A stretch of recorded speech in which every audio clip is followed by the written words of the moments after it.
Warahmatullahi wabarakatuh. Alhamdulillahirabbil alamin.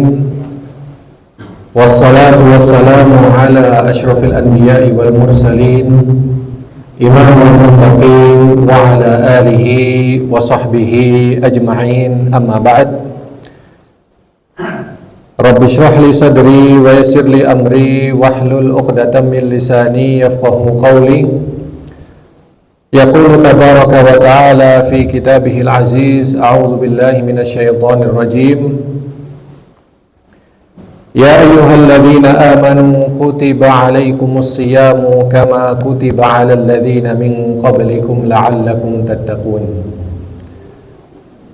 Jamaah rahimani wa rahimakumullah, alhamdulillah kita bersyukur kepada Allah Subhanahu wa ta'ala yang telah memberikan kepada kita banyak sekali kenikmatan.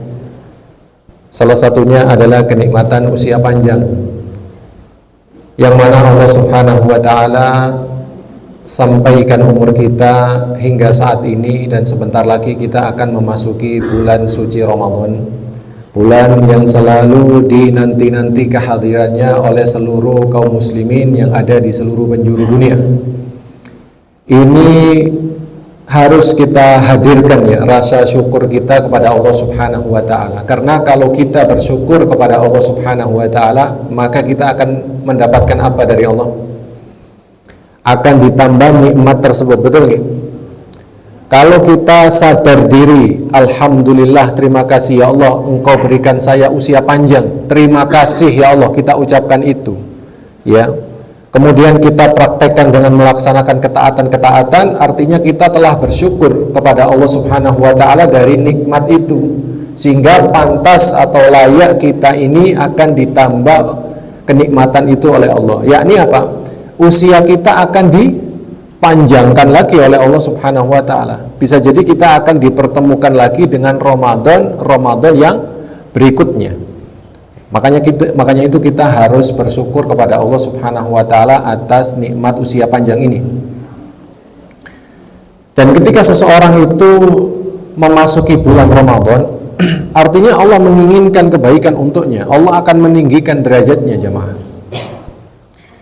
Diriwayatkan pada zaman sahabat, pada zaman Rasulullah SAW, ada dua pemuda masuk Islam. Tadinya berada di agama yang bukan Islam. Saya lupa riwayatnya, Yahudikah, Nasranikah, atau kaum musyrikin Quraisy ketika itu. Intinya dua pemuda ini masuk Islam. Kemudian pas di tahun itu ya, kaum muslimin sedang disibukkan dengan peperangan-peperangan, sehingga dua pemuda ini mendapat panggilan jihad dari Rasulullah SAW, dan mereka penuhi panggilan jihad itu padahal baru masuk Islam. Kemudian jamaah, satu di antara keduanya ini gugur di medan perang. Yang satu lagi itu meninggal dunia juga pada akhirnya, tapi masih bertahan hidup 1 tahun berikutnya. Diberi panjang, usia panjang oleh Allah Subhanahu wa ta'ala untuk hidup 1 tahun melebihi temannya tadi.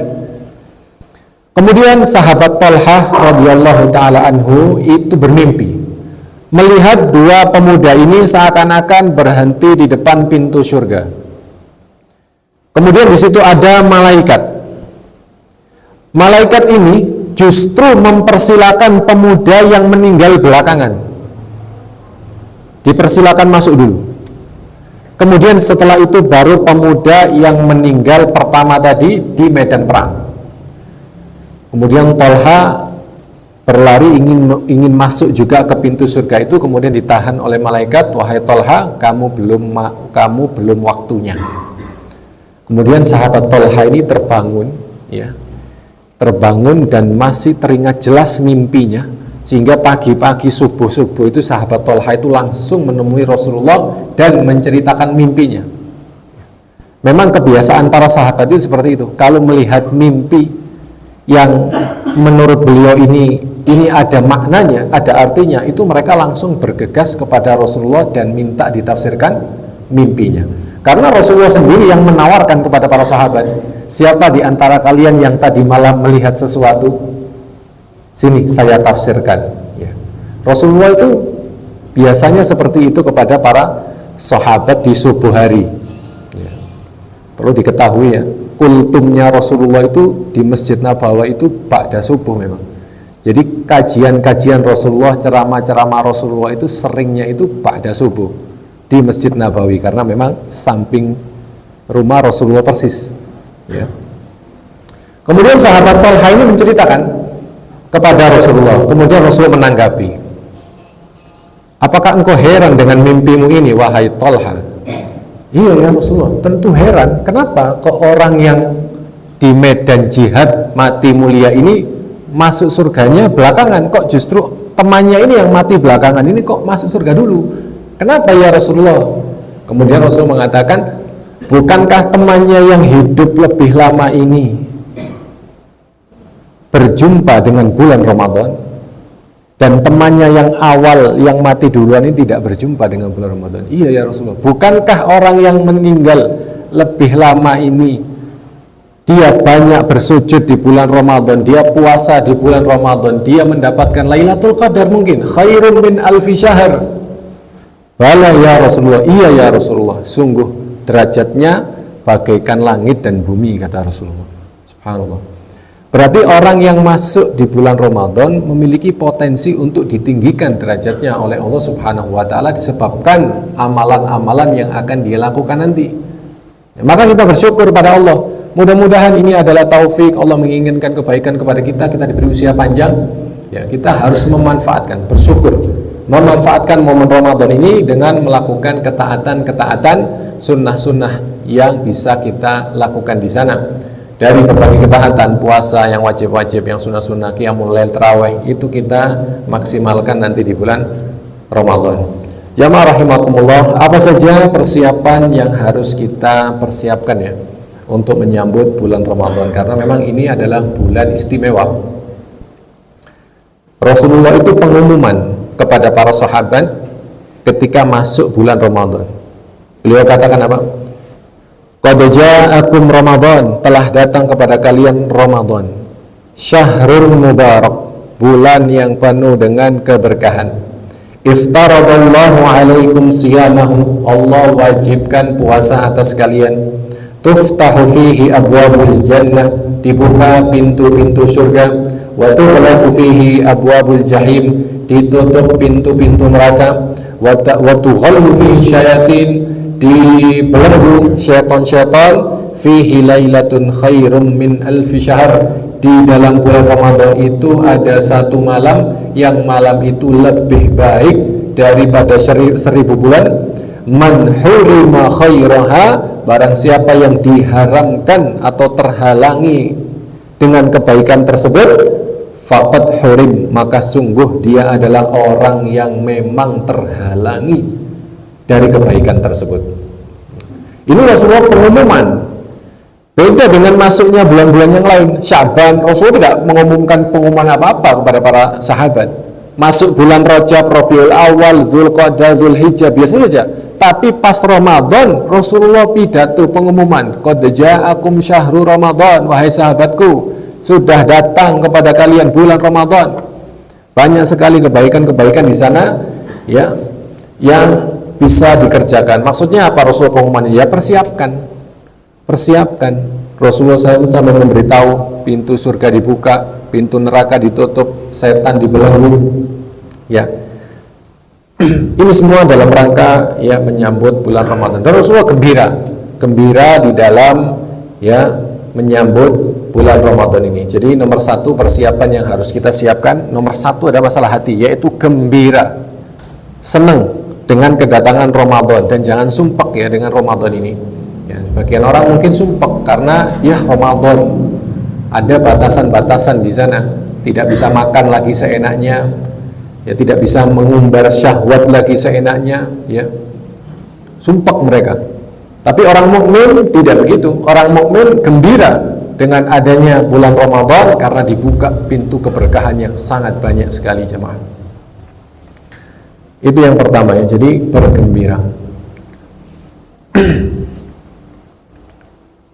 Di sini Rasulullah Shallallahu Alaihi Wasallam mengatakan wa tughallu fihi syayatin, setan-setan itu dibelenggu oleh Allah Subhanahu Wa Taala. Tentu kita harus paham dulu ya, bahwa setan itu adalah sifat, ya, bukan makhluk. Setan itu apa? Sifat. Jadi kalau ada jin dan manusia yang mempunyai sifat membangkang terhadap syariat, membangkang terhadap perintah-perintah Allah, itu dia memiliki sifat namanya apa? Syaitan, sifat. Jadi yang dibelenggu ini adalah dari bangsa jin yang membangkang, yang kufur, namanya syaitan, dibelenggu. Adapun syaitan dari kalangan manusia tidak dibelenggu. Maka jangan heran di bulan Ramadan masih saja ada setan dari kalangan manusia yang melanggar aturan-aturan Allah Subhanahu Wa Taala, karena itu memang syaitan dari kalangan manusia yang tidak dicancang memang oleh Allah Subhanahu Wa Taala. Yang dicancang, yang dibelenggu di dalam hadis ini adalah dari kalangan jin, ya, yang membangkang.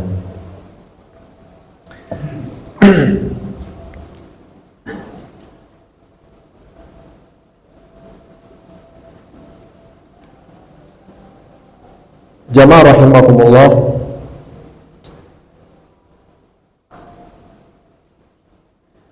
Al-Imam Ibn Rajab Al-Hambali menjelaskan dalam kitabnya Lataiful Ma'arif, beliau mengatakan kaifa la yubsyirul mu'min bi fathi abwabil jinan wa kaifa la yubsyirul mudhnib bi ghalqi abwabin niran wa kaifa la yubsyirul aqilu bi waqtin yaghullu fihi syayatin. Ya, bagaimana tidak bergembira orang mukmin itu di mana ada waktu yang pintu surga dibuka dan pintu neraka ditutup dan syaitan dibelenggu, dan ini tidak terjadi kecuali di bulan Ramadan.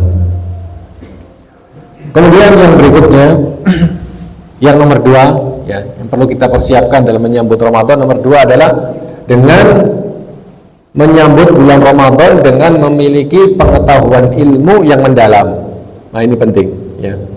Pengetahuan ilmu atau pengetahuan tentang bulan Ramadan, sunnah-sunnahnya, rukun-rukunnya, wajib-wajibnya, fikih-fikihnya secara utuh, ya, itu mampu menghindarkan kita dari kesalahan-kesalahan praktek ibadah di bulan Ramadan. Ini penting, ya, supaya kita tidak terjatuh kepada kesalahan-kesalahan, bahkan kebid'ahan-kebid'ahan yang ada di bulan Ramadan. Ya. Persiapan yang bisa kita lakukan tentu dengan menghadiri majelis ta'lim seperti ini. Terus belajar, ya. Belajar memang tidak harus hadir di majelis ta'lim, ya. Kata para ulama, belajar atau menuntut ilmu agama itu tingkatannya 3. Yang pertama, hadir majelis ta'lim seperti ini. Ada gurunya, ada yang mendengar. Yang paling afdol, tingkatan yang paling afdol. Yang nomor 2 yaitu dengan mendengarkan kajian-kajian melalui rekaman, melalui YouTube dan seterusnya. Kemudian tingkatan yang paling akhir adalah dengan membaca buku-buku yang ditulis oleh para ulama, ya, itu dibaca, ya. Kemudian banyak bertanya, ya, kalau kita bertemu dengan guru kita, ustadz kita, ya bertanya, ya, jangan tidak bertanya. Kita bertanya kepada mereka tentang hal-hal yang bermanfaat untuk akhirat kita, ya. Nanti insya Allah mungkin di sini ada banyak para ustadz yang memberi kajian, entah kajian subuh, kajian tarawih, ya, dari berbagai para asatidz kita, ustadz-ustadz kita, itu ditanya, ya, ditanya. Karena menghormati guru, menghormati syekh, yaitu nomor 1 itu adalah dengan ditanya dengan pertanyaan-pertanyaan agama, ya. Ya, nomor teh, kopi, weci itu nomor kesekian, ya. Tapi ditanya, ya. Beliau jauh-jauh ke Mesir, jauh-jauh ke Madinah, jauh-jauh ke Sudan, belajar ilmu 6 tahun, 7 tahun. Beliau pulang ke sini itu senang kalau ditanya, bagaimana seperti ini, sikap seperti ini, bagaimana hukumnya. Nah, seperti itu. Begitu cara memuliakan guru kita, dengan memberi pertanyaan-pertanyaan. Kemudian yang nomor 3, persiapan kita dalam menyambut bulan Ramadan, yang nomor 3, ya, adalah al-azm, tekad dan planning, ya. Planning kita dalam bulan Ramadan ini, bagaimana hatamannya, mau ditarget berapa? Kalau tahun lalu kita hatam mungkin 1 kali, nah bulan Ramadan tahun ini atau bulan ini, ya, kita mau hatam berapa kali? 10 kali mungkin 2 kali cukup. 2 kali itu sudah bagus Pak ya, untuk zaman sekarang ya. Karena kalau kita baca ya sejarah para ulama kita itu ya, para ulama salaf itu nggak masuk akal sudah hatamannya. Sehari ada yang 10 kali ya, sehari ya 3 hari ada yang berapa. Imam Syafi'i itu berapa? Sehari berapa kali beliau hatam Imam Syafi'i? 6 kali atau 10 kali satu hari. Ya kadang kita membaca kayak gak masuk akal Pak, tapi memang itulah yang terjadi. Faktanya seperti itu, diriwayatkan oleh banyak ulama, mutawatir. Karena memang para ulama kita zaman dahulu itu diberi keberkahan waktu oleh Allah Subhanahu wa taala. Berbeda dengan kita, terasa berat, waktu terasa cepat. Kalau zaman dahulu para ulama itu diberi keberkahan waktu. Makanya juga ketika kita melihat para ulama itu menulis banyak kitab, karangan Syekh Fulan atau Imam Fulan itu berjilid-jilid, banyak lagi, kok bisa nulis seperti ini ya, berjilid-jilid.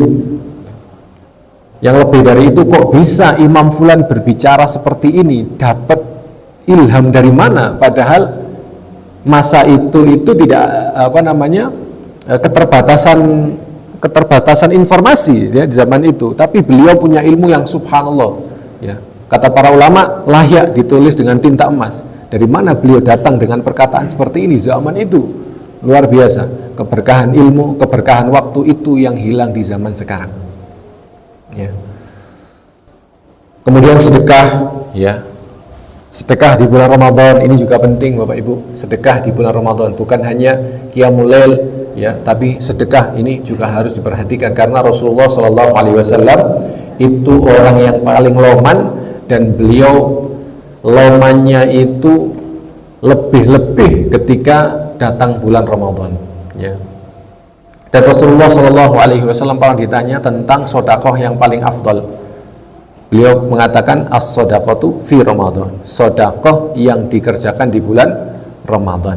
Karena kemarin juga sempat kita singgung di sini ya, bahwa amalan-amalan itu dilipat gandakan pahalanya oleh Allah karena 2 sebab, 2 faktor. Yang pertama syarafuz zaman, dan yang kedua syaraful makan, sebagaimana dijelaskan oleh Al-Imam Ibnu Rajab dalam Lataiful Ma'arif.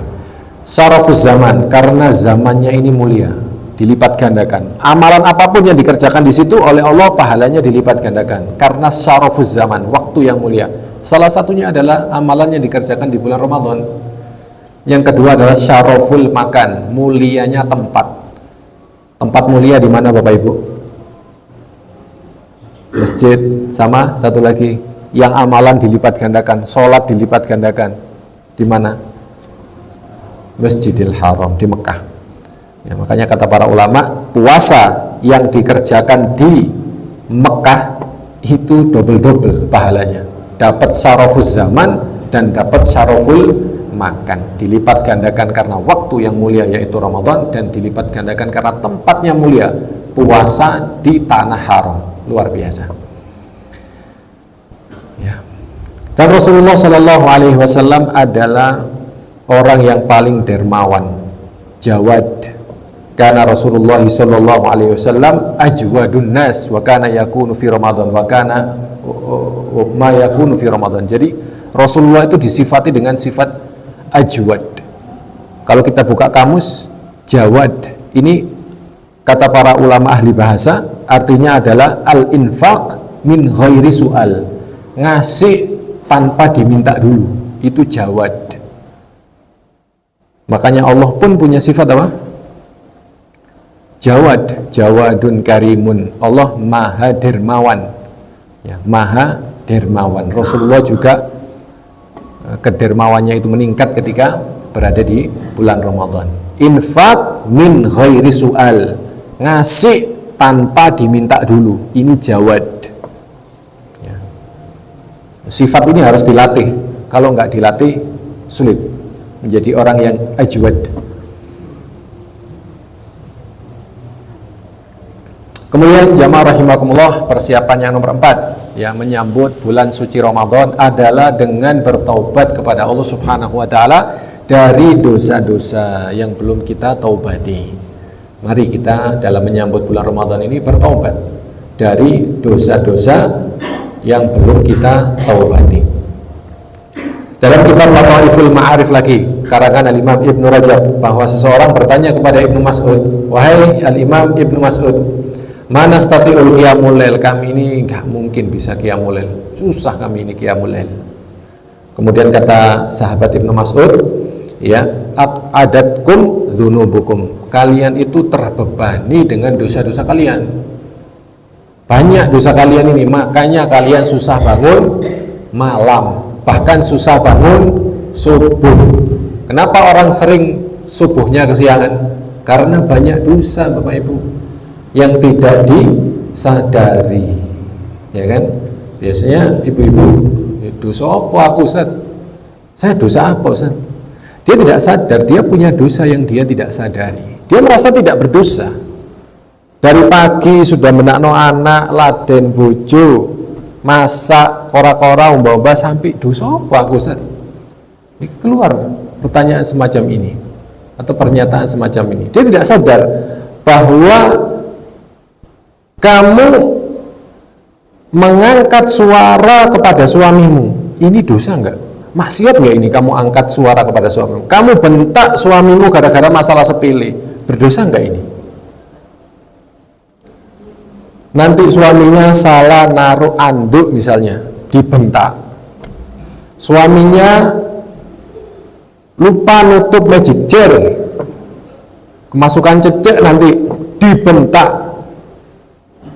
Lupa buang sampah, dibentak, dimarahi.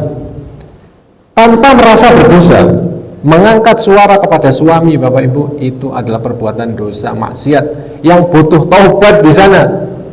Mungkin gara-gara ini ibu-ibu susah bangun malam, mungkin gara-gara ini ibu-ibu susah bangun subuh, maka dosa ini perlu diistighfari, perlu kita introspeksi diri.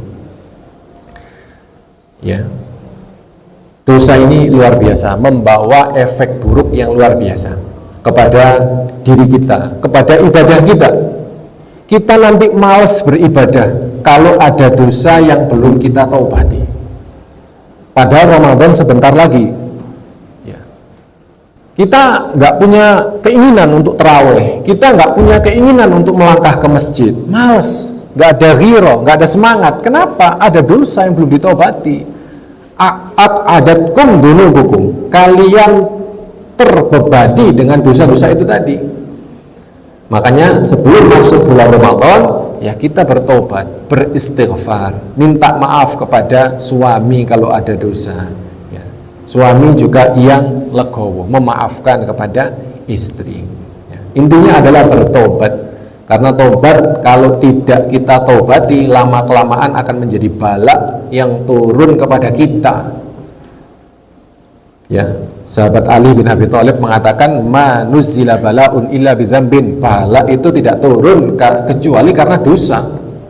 Sudah, kalau sudah kehidupan sudah mulai kacau, merasa bala turun, yaitu karena dosa, tidak ada yang lain Bapak Ibu, tidak ada yang lain. Obatnya apa? Wala rufi'a bala'un illa bitaubatin, dan bala ini tidak bisa diangkat dari seseorang kecuali dengan taubatan nasuha. Taubatan nasuha, ya. Jadi taubat kepada Allah Subhanahu wa taala sebelum memasuki Ramadan, ya. Kemudian persiapan yang terakhir, ya. Baru kalau persiapan yang terakhir ini baru kita persiapan makanannya. Boleh persiapan makanan itu boleh, ya, bukan tidak boleh. Persiapan makan boleh, belanja boleh untuk menyambut Ramadan. Contohnya ya belanja apa? Kurma, belanja rutop, ya, untuk buka, untuk sahur. Sunnah berbuka dengan rutop itu sunnah. Rasulullah itu kalau berbuka dengan rutop. Kalau nggak ada rutop, beliau berbuka dengan kurma. Kalau tidak ada kurma, maka beliau berbuka dengan air putih saja. Ya, berbeda dengan kondisi kita. Ya. Kita seakan-akan mengikuti sunnah Nabi, ini rutop 3 ganjil rutop. Tapi setelah rutop apa? Apa Pak? Semuanya sudah, sikat sudah, semuanya. Padahal momen puasa ini adalah momen untuk untuk melatih, untuk detox diri mungkin ya. Tapi itu tidak berlaku untuk kita karena kita udah ngawur sudah. Sunnah 3, yang lain sikat cuma gorengan, semua sikat. Makanya ada orang puasa niatnya detox, niatnya ingin sehat tapi nggak sehat-sehat karena memang caranya ngawur. Ya.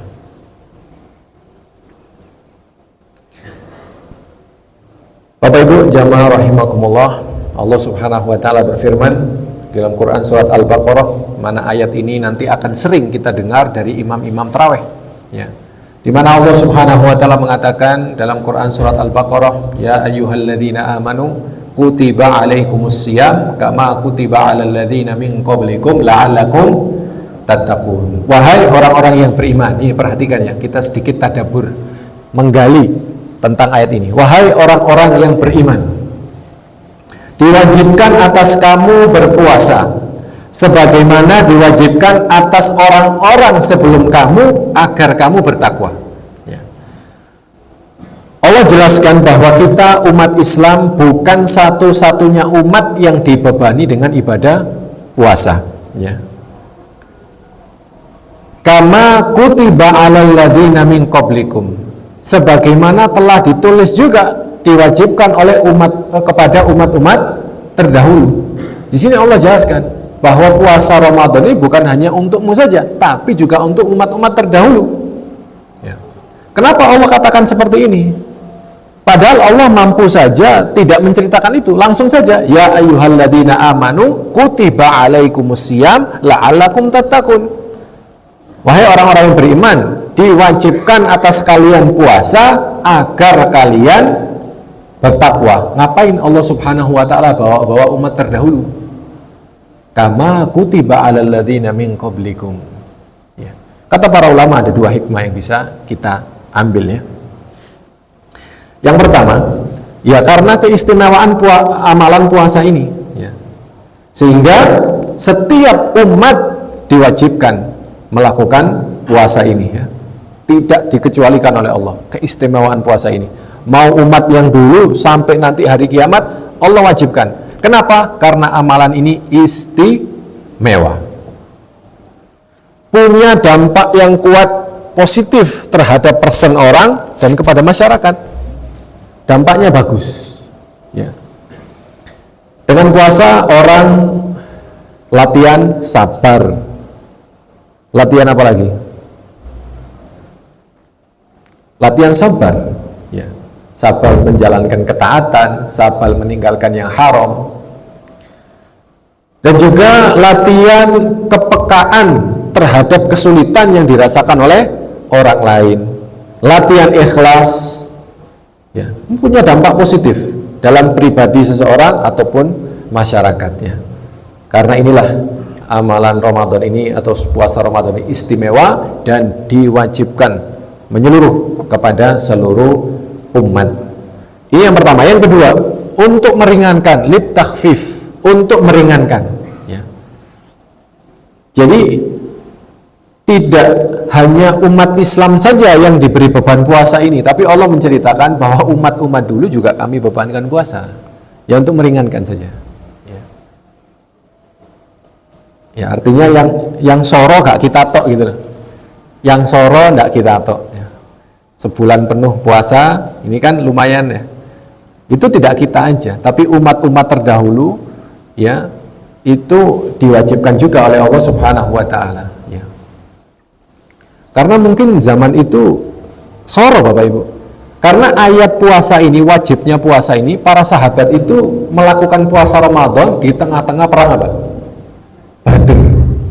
Dan Ramadan itu musim panasnya Madinah, panas-panasnya Madinah Bapak Ibu. Sekarang aja itu kalau kita musim panas ke Madinah itu ya sampai tembus 58 derajat. Di Surabaya aja 35 kita sudah merasa panas. Surabaya 35, 38. Ini 58 derajat. Panas sekali. Ya Allah ingin meringankan, li takhfif, Ini puasa bukan hanya untuk kalian saja, tapi kama kutiba 'alal ladzina min qablikum. Juga umat-umat dulu juga diwajibkan kok. Ya.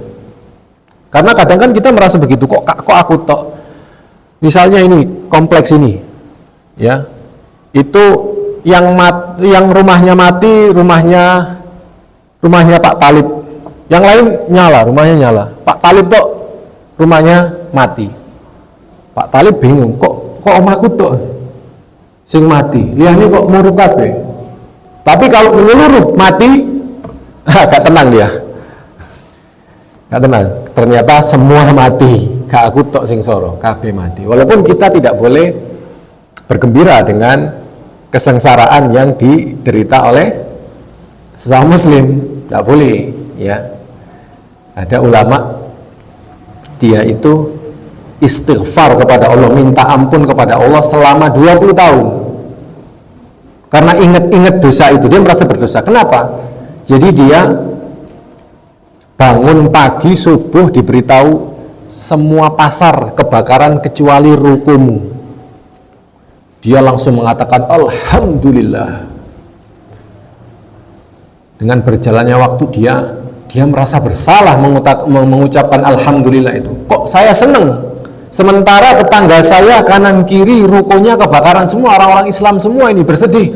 Kok saya malah mengucapkan Alhamdulillah? Katanya para ulama ini, saya 20 tahun menyesali ucapan Alhamdulillah ini. Jadi kita tidak boleh merasa senang dengan musibah yang diderita oleh saudara sesama muslim. Ya. Kemudian jamaah rahimakumullah, di ayat terakhir Allah mengatakan la'allakum tattaqun. Ya. Allah jelaskan di sini faedah, ya, puasa agar seseorang itu bisa bertakwa. Ya. Namun uniknya ada ulama yang mengatakan bahwa takwa di sini itu bukan serta-merta menjadikan seseorang itu puasa langsung menjadi orang bertakwa, bukan. La'allakum tattaqun dalam ayat ini, kata ulama tersebut, beliau mengatakan orang tersebut akan diberi kemampuan. Orang tersebut akan diberi kemampuan untuk apa? Bertakwa. Ini maknanya, ya. Jadi orang tersebut tidak serta-merta menjadi orang yang bertakwa, karena di situ ada kalimat la'allakum.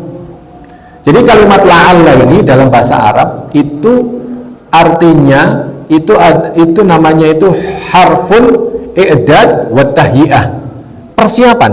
La'allakum tattaqun, agar kamu bersiap menjadi orang yang bertakwa, diberi kemampuan oleh Allah Subhanahu wa taala untuk menjadi orang yang bertakwa. Ya. Karena ketika kita berpuasa, ya, kita itu diharamkan dua hal.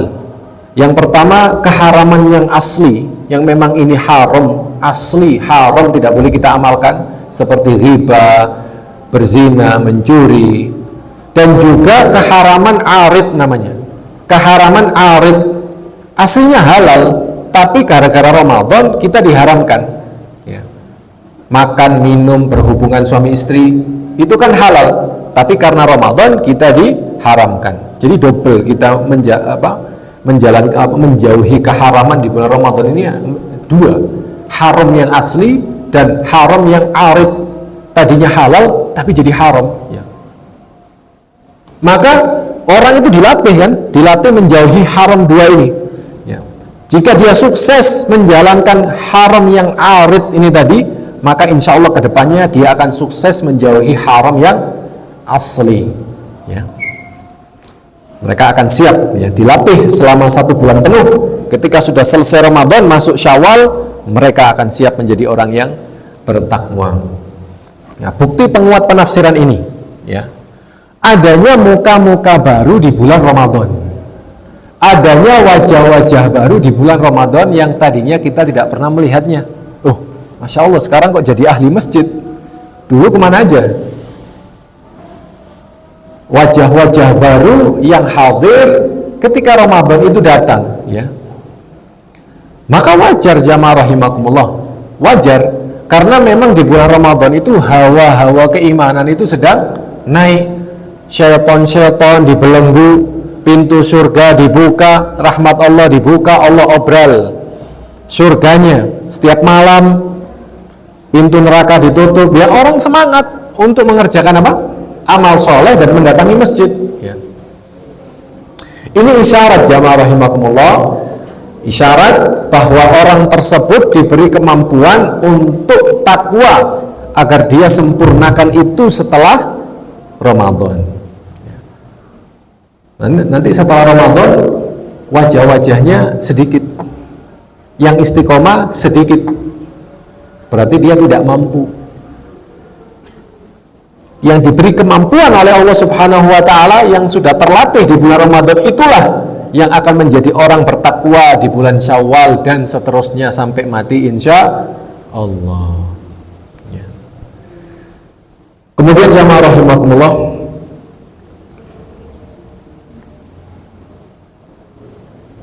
kita persingkat saja ya, insya Allah. Saya ingin menyinggung beberapa kesalahan yang terjadi di bulan Ramadan. Saya ingin menyinggung mungkin sekitar 2 atau 3 saja. Yang pertama ya kesalahan-kesalahan yang sering dilakukan di bulan Ramadan, ya puasa tapi sholatnya masih bolong. Yang seperti ini puasanya diterima atau tidak Bapak Ibu? Rasulullah SAW pernah mengatakan, rubba shaimin laisa lahu min siyamihi ilal ju'. Ya. Bisa jadi orang puasa tapi dia tidak mendapatkan apa-apa kecuali rasa haus dan lapar. Ya. Tapi kita berharap mudah-mudahan karena dia sudah ikut puasa walaupun sholatnya bolong-bolong, mudah-mudahan kita doakan orang yang seperti ini mendapatkan hidayah dari Allah Subhanahu wa Ta'ala, dan niat baiknya puasa itu bisa menjadi pengantar nanti ke depan orang ini bisa apa? Istiqomah sholatnya. Puasa tapi masih tidak pakai hijab, nah, untuk wanita.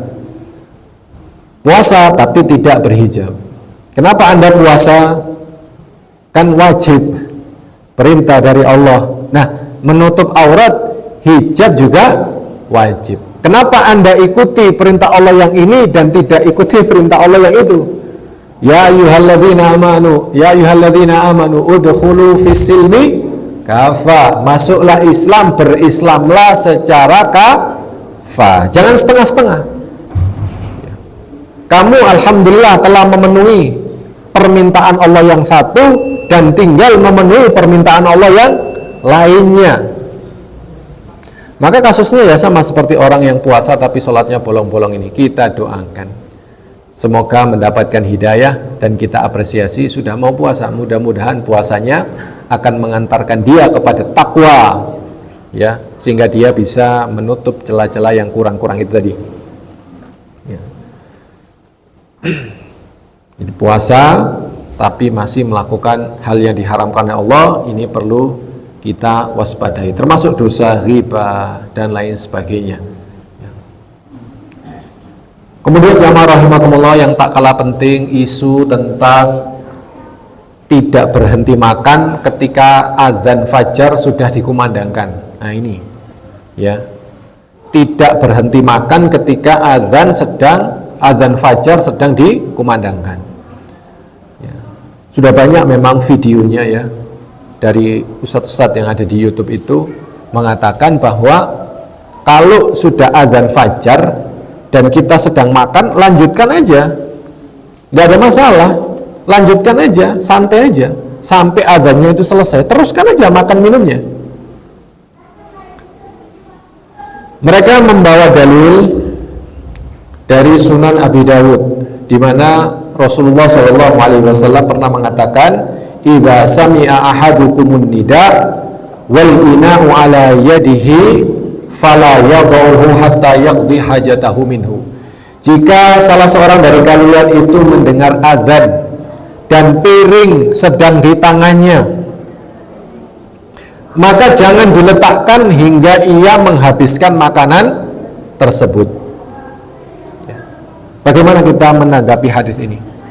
Ya memang ada para ulama yang meringankan hal tersebut ya. Ada, memang harus kita akui. Kita tidak mau menyembunyikan ilmu dan tidak mau menyembunyikan fatwa-fatwa para ulama. Ada ulama yang meringankan hal itu karena memang hadis ini. Ya.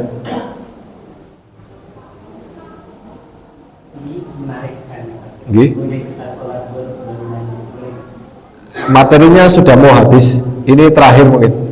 Jadi saya minta waktu mungkin 5 menit saja. 5 menit. Ya. Jadi memang ada hadisnya, memang ada fatwanya tentang keringanan hal tersebut. Ada fatwanya tentang keringanan hal tersebut. Ya. Tapi juga kita tidak bisa seenaknya juga di dalam mempraktekkan hadis ini. Kalau memang mau taklid dengan ustadz tersebut, dengan ulama tersebut, ya silahkan. Tapi wanti-wantinya adalah tidak seperti yang diceramahkan. Ya, kalau memang sudah azan, ya silahkan langsung ambil minumnya untuk menyelesaikan hajatnya supaya nggak kesereten ya. Ambil minum, taruh, selesai. Bukan terus sampai azan selesai masih menikmati semuanya. Karena azan yang dikumandangkan itu Bapak Ibu hakul yakin karena apa? Ya karena sudah terbit fajar, makanya azan dikumandangkan. Namun Bapak Ibu, kalau saya pribadi, saya memegangi fatwa yang diajarkan oleh guru-guru saya, semua kompak bahwa hadis ini itu harus dipahami dengan hadis yang lainnya. Ternyata Bapak Ibu, ada hadis lainnya yang diriwayatkan oleh Al-Imam Al-Bukhari, dan hadis ini menjadi apa? Mengklarifikasi hadis yang tadi itu. Hadisnya berbunyi seperti apa? Bahwa Rasulullah SAW mengatakan, anna Bilalan kana yu'adzinu bilailin, faqala Rasulullah kulu washrabu hatta yu'adzina ibnu ummi maktum, fa innahu la yu'adzinu hatta yatla'al fajr. Bilal itu kata Rasulullah mengumandangkan azan pada suatu malam. Rasulullah mengatakan, makan dan minumlah sampai kalian mendengar Ibnu Ummi Maktum azan, karena dia tidak azan kecuali setelah terbitnya fajar. Berarti di masa Rasulullah ada 2 azan. Yang pertama azannya Bilal. Ini kata Rasulullah fadl makan, fadl minum. Bilal itu azannya belum sebelum fajar. Wakulu wasrobu kata Rasulullah, kalau dengar Bilal adzan masih makan, fadl makan, gak apa-apa kata Rasulullah. Sampai kalian mendengar adzannya Ibnu Ummi Maktum. Kalau kalian sudah mendengar adzannya Ibnu Ummi Maktum, maka berhenti, karena Ibnu Ummi Maktum tidaklah adzan kecuali sudah terbit fajar. Hadis ini mengklarifikasi hadis tadi.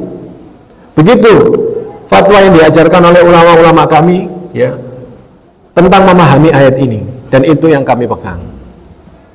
Monggo Bapak Ibu, boleh pegang ulama yang ini, boleh pegang ulama yang itu. Karena kita sebagai awam itu enak, taklid saja.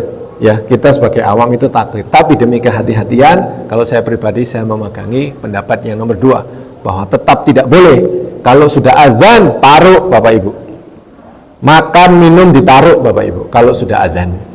Karena azan itu artinya sudah terbit fajar. Baik Bapak Ibu, sebenarnya ada beberapa tema lagi yang ingin disampaikan, tapi memang waktunya tidak cukup. Mudah-mudahan yang sedikit ini bisa menjadi pemanasan ya untuk kita, untuk masuk bulan Ramadan, menjadi bekal ilmu yang bermanfaat, khususnya untuk saya pribadi dan untuk Bapak Ibu sekalian. Baik, saya serahkan kembali kepada moderator acara ini. Terima kasih sudah hadir. Wassalamualaikum warahmatullahi wabarakatuh.